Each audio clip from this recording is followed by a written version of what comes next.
Hi guys, आप सब कैसे हो। मैं उम्मीद करता हूं कि आप सब ठीक होंगे। आज मैं आपके लिए लेकर आया हूं एक नई कहानी। वीडियो को पूरा देखना, स्किप मत करना। चलो वीडियो स्टार्ट करते हैं। कहानी का टाइटल है कानून सबके लिए बराबर है। शहंशाह बहुत न्यायप्रिय शासक थे। उन्होंने अपने महल के प्रवेश द्वार पर 1 घंटा लगवा दिया था।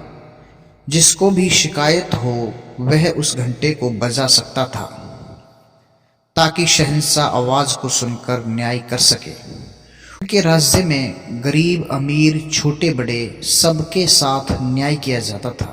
शहंशाह की दृष्टि में कानून सबके लिए बराबर था। शहंशाह अपराधी को दंड और निर्दोष को क्षमा करके सबके साथ न्याय करते थे। कई लोग न्याय के लिए शहंशाह के दरबार में अपनी शिकायतें लेकर आते थे। शहंशाह की पत्नी नूरजहां एक दिन धनुर्विद्या का अभ्यास कर रही थी।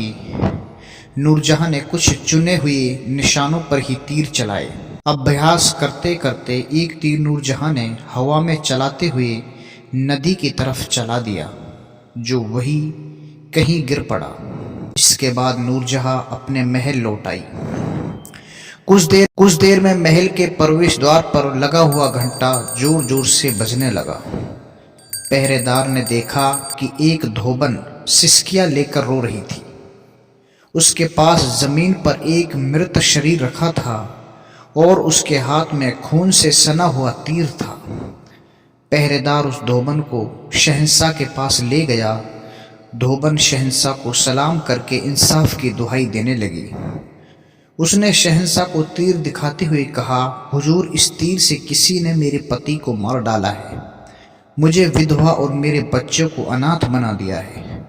अब मेरी और बच्चों की परवरिश कौन करेगा?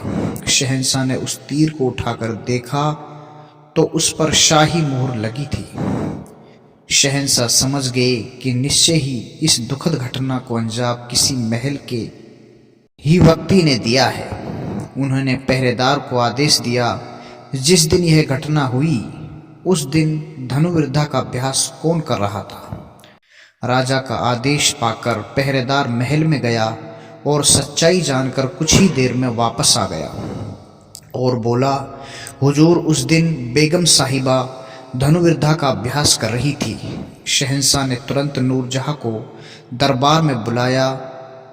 जैसे ही नूरजहां दरबार में हाजिर हुई तो शहंशाह ने अपनी कमरबंद से छुरा निकालकर धोबन को देते हुए कहा, तुम नूरजहां की वजह से ही विधवा हुई हो, इसलिए तुम इस छुरे से मुझे मारकर नूरजहां को विधवा कर दो।